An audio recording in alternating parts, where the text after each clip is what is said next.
Ek lees gou-gou, ek wil net weet Handelinge 28. So Handelinge, jy weet nie wat gebeur. Paulus is op pad, hy is met sy sendingreis en sy goed besig. By the way, mense gaan nie deurstap die hele tyd, jy weet, ignoreer hom net, laat hulle net toe om deur te stap en ons gaan maar net aan. Alright. So Paulus is met sy sendingreis besig. Handelinge 22, eintlik 21 word hy gevange geneem in Jerusalem. Hy is in Caesarea, word hy gevange gehou vir 'n paar jaar. Die een gouverneur verloor sy pos en hy moet 2 jaar in gevangenskap wag. Dis nou Felix, hy verloor sy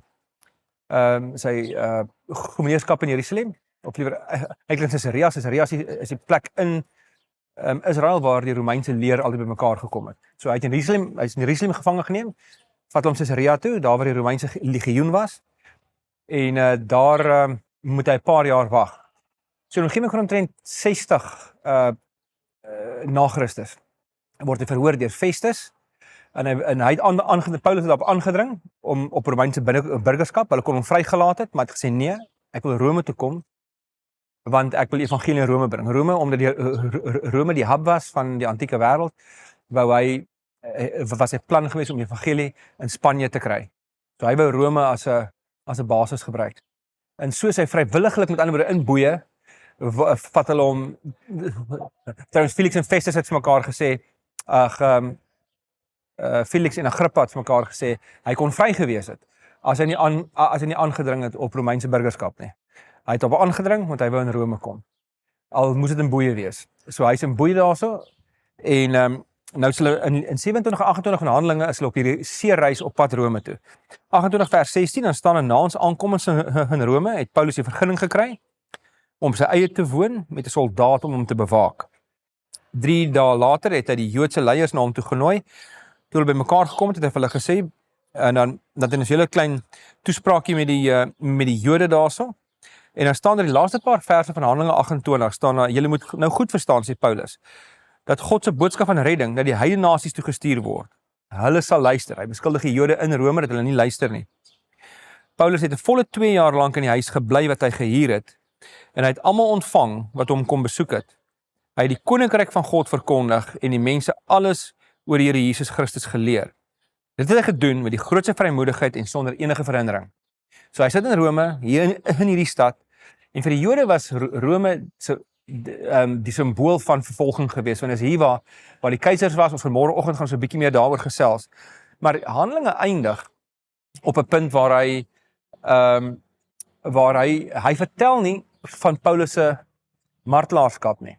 Lukas het geweet daarvan, want hy skryf die boek Handelinge omtrent 80, selfs ook vroeg 90 na Christus. En Paulus is alreeds in 65 oorlede. So hoekom vertel hy nie van Paulus se storie nie? Hy wil hom nie klaarmaak nie, want hy wil hê, dis die laaste woorde in Handelinge, die storie van die kerk. Hy wil hê, ek en jy moet hierdie storie klaar leef. So hy moet opset, laat hy hierdie storie uit. Maar as jy Paulus se eie briewe lees, die heel laaste enetjie wat hy self geskryf het, in 2 Timoteus 4, dis uit Rome geskryf. So Paulus kom in Rome aan omtrent in 61 na Christus, 'n jaar of 2 is hy gevangene, toe is hy vrygelaat. In die tyd wat hy gevangene was, skryf hy heel moontlik 1 Timoteus, en dalk selfs Titus, ons is nie seker nie, rukkie losgelaat, toe hulle hom weer gevange geneem, en so, as hy nou hierdie 2 Timoteus beskryf, is dit sy tweede gevangenskap in Rome. En hy sê so in hoofstuk 4 vers 6, wat my betref, word ek al reeds as 'n drankoffer uitgegiet.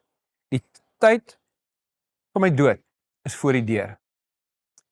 Op hierdie punt het Paulus geweet wat kom. As hy sê, ek word alreeds as drankoffer uitgegiet, dan wil hy daarmee sê, hy weet sy tyd is naby, sy lyf is klaar. As jy 2 Korintiërs 11 lees, dan sal jy sien, wat het al van hom gebeur, hoeveel keer is hy geslaan. Hy was waarskynlik baie vermink geweest. Dis een van die redes waarom hy waarskynlik nie self kon skryf nie, want as jy Romeine jou slaan, die Jode het nog soort van bietjie genade getoon, hulle het 40 houe jou gegee -1. Daai -1 was vir genade geweest. En maar as jy dit oorleef het, dan voeter die Romeine jou. Hy's 'n paar keer is hy geslaan deur die Romeine, en dan keer jy met jou hande, so jy vingers breek, jou hande breek. Paulus moes baie gebreekte bene gehad, dan klomp goed in sy tyd wat hy vir die Here gelei het. So as hy sê, ek word alreeds as 'n drankoffer uitgegiet. Dis Paulus se manier om te sê hy het al gegee, hy het nie meer nie. Hy's op sy einde. En natuurlik hierdie omstandighede, die legal omstandighede in Rome het ook vir hom daarop gewys dat hierdie ouens is uit om hom nou, hulle is uit om hom dood te maak. En dan sê hy hierdie amazing ding. Hy sê, maar ek het die goeie wedloop afgelê. Ek het die wenstreep bereik. Ek het gelowig enduit volgehou. Dis 'n groot legacy wat hy agterlaat. En hierdie ding wat hierso is, ons raak baie geïrriteerd met die Katolieke met hulle frilletjies en hulle groot geboue en al die goeders wat hulle doen. Maar as hulle dit nie gedoen het nie, het ons nie vandag geweet waar Paulus is nie, 'n klomp stupid protestante sou dit weggedra het. Jy weet, al die beenderre of wat ook al hieroor was. So die Katolieke bewaar eintlik vir ons 'n klomp van die goed. Ons stem nie met hulle saam oor 'n klomp goed nie, maar danksy hulle het 'n klomp van die sites wêreldwyd behoue gebly en die tradisie het behoue gebly. Nou ons is 99% seker dat dit wel Paulus is wat hy lê op baie ander sites. Is mense nie seker oor presies, is dit nou hier, is dit nou daar, is dit hierdie ou se remains, is dit daai ou se, ons is nie seker nie. Maar die vorige paus het 'n argeologiese toets laat doen en 'n koolstoftoets laat doen en 'n evolusionêre toets laat doen op die beenderre wat hulle gevind het. Op die kus waar hulle sy bene gekry het, staan daarop Paulus. Nou Paulus was nie 'n bekende naam nie. Die Romeinse vorm van Saul, wat sy Joodse naam was, is nie Paulus nie. En daarom was Paulus 'n redelike unieke naam geweest. So op sy kus staan Paulus, hulle het toe die hele toets gedoen en hulle sien toe, maar die beenderre kom uit 'n manlike persoon uit die 1ste eeu uit. So die kans is, en natuurlik die kerktradisie bevestig dat dit Paulus is. So ons is 99% seker, selfs mainstream historiese wat baie versigtig is om uitsprake te maak oor, jy weet, oor goeie soos hierdie sê, hier is Paulus. Ons het bitter min doubt daaroor. Nou ons het vanoggend 'n bietjie begin praat oor dood en lewe en dood en so meer. Maar Paulus dink ek is absoluut die iconic figuur. Toe ons laas jaar was, Stefan Joubert word nooit emosioneel nie. Hy sal checkers oopmaak, soos julle vanoggend kon sien. Jy weet, ek is jammer, ek try regtig hard om dit nie te doen nie. Ek doen dit nie moeswillig nie. Maar hierdie goed gryp mense op die ouens so in die hart, jy weet, partykeer kan ek dit nou maar net nie help nie. Maar weet toe ons laas jaar was en Stefan kom na my toe en ek sien daar's trane in sy oë. En hy sê vir my, Rudolf, hier lê ons held. Ek dink nie ons verstaan altyd wat het gevat vir sommige mense, sodat ek en jy vandag kan glo nie. Dit het die kerk baie gekos deur die eeue. Die eerste 3 eeue was terrible. Daar's ander dele ook in die geskiedenis gewees. Vandag in moslimlande word Christene meer vervolg as al die gesamentlike vervolging in die verlede. So dis nog nie verby nie. Dit gaan nog aan.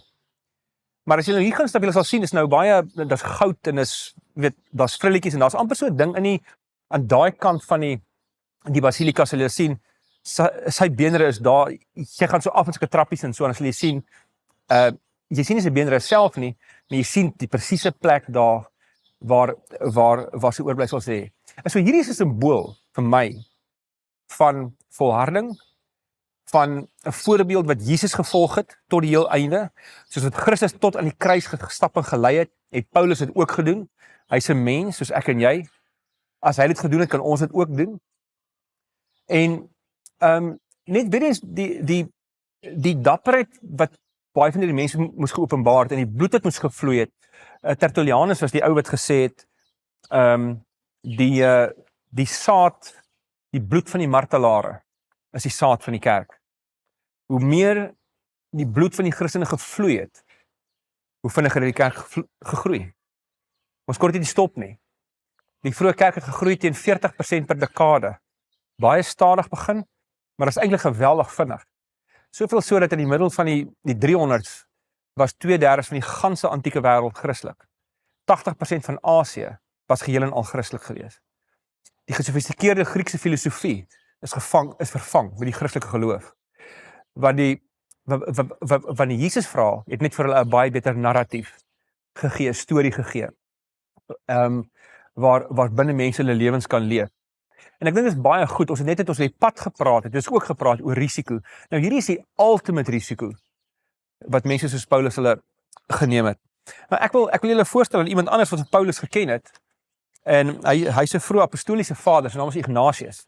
Dis nie Ignatius van Loyola wat ons vroeër op die bus oor gepraat het nie. Dis Ignatius, die biskop van Antiochië. En waar's Antiochië? Onthou, daar's 2 Antiochiërs. Die een is in Galasië, die ander een is in Sirië, né? Die een in Sirië is die gemeente wat Paulus uitgestuur het. Nou Ignatius was die biskop gewees van Antiochië van 67 tot 107 na Christus. 40 jaar lank was hy die biskop gewees. So hy was in die gemeente betrokke gewees jare voor die tyd. Nou Paulus is oorlede omtrent in 65. Dit kon selfs later ook gewees het, maar ek dink meeste mainstream historiese sê dat dit omtrent in 65 was. En hulle het Ignatius gevange geneem in omtrent 107, 108 na Christus. En hulle reis toe, die groep Romeinse soldate reis toe met Ignatius uit Antiochië uit op pad na Rome toe. En hulle stop in Smyrna, daar in Klein-Asië, die westelike gedeelte van Klein-Asië, een van die stede waar een van die briewe Openbaring aangeskryf is, né? En in Smyrna kry Ignatius die tyding dat die gelowiges in Rome is besig om vir hom verdediging te reël, is besig om vir hom advokate agter mekaar te kry, om by die keiser te gaan pleit en allerlei goeters. Maar uit Smyrna uit skryf Ignatius 7 briewe wat hy aan 'n klomp gemeente stuur. Onder andere die mense van Smyrna self, die gemeente van Efese, die gemeente van Korinte. En is merkwaardig hoe sy briewe ooreenstem met die van Paulus. Maar hierdie brief wat ek nou vir julle net 'n klein stukkie van wil lees, skryf hy aan die Christene in Rome. Hierso. So hulle wag hier vir hom, die Kolosseum wag hier vir hom, martelaarskap wag hier vir hom. Dis nou vir Ignatius. Paulus is nou oorlede. Nou skryf hulle 'n klomp goed, ek gaan net vir julle hierna sulke snippets lees. Nou sê hy vir hulle: Since God has answered my prayer to see you godly people, I've gone to ask for more. So ek wil julle graag sien, en ek is op pad na julle toe as gelowiges in Rome, maar ek vra vir julle vir nog meer. I mean, it is as a prisoner for Christ Jesus that I hope to greet you. If indeed it be God's will that I should deserve to meet my end, things are off to a good start. Hy sê, weet wat, ek wil graag sy martelaar sterf. So far, so good. Dis hoe dit lyk asof dit gaan gebeur. Things are off to a good start. May I have the good fortune to meet my fate without interruption, without interference. What I fear is your generosity, which may prove detrimental to me. For you can easily do what you want to, whereas it is hard for me to get to God unless you let me alone. As ek in Rome kom, moenie vir my opkom nie. Moenie meer advokate, gaan bære die advokate, bære hulle geld, los die keiser. Dis my begeerte om vir Christus te sterf. Grant me no more than to be a sacrifice for God, while there is an altar at hand. So terwyl die altaar nou hier is 'n moontlikheid, please, gun my hierdie een versoek. Then you can form yourselves into a choir and sing praises to the Father in Jesus Christ, that God gave me the Bishop of Syria the privilege of reaching the sun setting when he summoned him from its rising. It's a grand thing for my life to set on the world, and for me to be on my way to God, so that I may rise in his presence. Hy skryf eentjie verder, hy sê, I'm corresponding with all the churches and abiding them all, realize that I'm voluntarily dying for God. If you do not interfere, I plead with you, do not do me an unseasonable kindness. Let me be fodder for the wild beasts. That is how I can get to Christ. Pray Christ for me, that by these means I may become God's sacrifice. Not the wild bounds of earth nor the kingdoms of this world will avail me anything. I would rather die and get to Jesus Christ than reign over the ends of the earth. That is whom I'm looking for, the one who died for us. That is whom I want, the one who rose for us. Let me imitate the passion of my God. There is living water in me, which speaks and says inside me, come to the Father. Dit is 'n voorbeeld van wat ons vanoggend oor gepraat het. Dat nie net sien jy hier die feit dat hy die dood nie vrees nie, maar sy begeerte om by Christus te wees. Jy kan sien, dit is hoekom hulle lewens gegee het. Dis nie meer van 'n bravade te toon nie. Hulle het die Here lief. En hulle wil by hom wees. En daarom om hulle lewe te gee, is vir hulle net eenvoudige vreugde. Dus, as julle nou ingaan, vat julle tyd daar binne, Johan sal vir julle sê, hoeveel tyd het ons, wat gaan ons doen, na hy sy stretches gedoen het. Loop 'n bietjie daar rond, daar's baie sitplekke, gaan sit ook so 'n bietjie net op 'n plek en sit en meditate net so 'n bietjie. En dink 'n bietjie, wat 'n tipe geloof is ons deel van? Wat 'n tipe geloof? En ek het baie gemengde gevoelens. Aan die een kant dink ek, "Sjoe, ek weet nie of ek dit ooit sou kan doen nie." Aan die ander kant is ek trots om deel te wees van so 'n movement wat gebou is op liefde en dapperheid en vreesloosheid. En dit is net vir my 'n voorbeeld om na te streef. En ek hoop is vir julle net so inspirerend so vir my.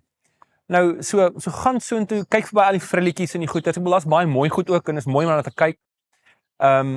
Maar dink net so 'n bietjie, gee jouself so 'n bietjie tyd hier binne, dink net so 'n bietjie aan wat ons so uitgemis het.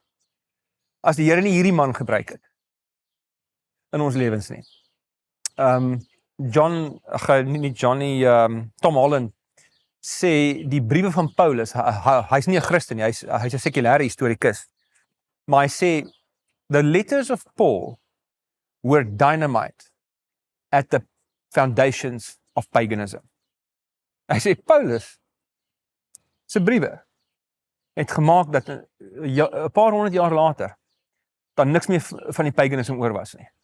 Die Christelike geloof het die dominante narratief geword. En hy sê, die rede is, natuurlik uit Jesus uit, is hierdie ou, wat sy pen opgetel het, en begin skryf het. Maar meer is dit, wat die lewe geleef het, wat sy briewe geback het, met die lewenstyl wat hy geleef het. Dit gaan vir my baie inspirerend. Kom ek bid vir ons, en dan kan Johan vir ons 'n bietjie deur die plek vat. Here, ons sê vir weer eens dankie, ons het al so baie keer dankie gesê van dat ons hier is, en ons hou aan daarmee, ons lof, kom u toe. Here, so wees geseënd deur ons woorde en deur ons harte, as ons vir u sê, ons is lief vir u. Dankie vir die voorbeeld van Paulus, dankie vir die voorbeeld van so baie mense in die geskiedenis wat ons inspireer. Dankie Here Jesus dat u nie teruggedeins het van die dood af nie, die dood in die kruis nie, maar dat u deurgedruk het tot die einde. Help ons om te volhard. Help ons om die tipe lewens te leef wat 'n voorbeeld is en 'n inspirasie vir die mense rondom ons. Dankie vir Paulus, dankie vir u dienaar en vir so baie mense saam met hom, mans en vrouens, wat hulle lewens gegee het en waardeur u vandag verheerlik word. Dis regtig vir ons 'n inspirasie. En Here Jesus, u is vir ons die grootste inspirasie. Ons weet dat niks hiervan sou gebeur het as u nie gekom het vir ons nie en u nie u lewe kom aflê het nie. Ons dankie. In Jesus se naam en almal kan saam sê, amen.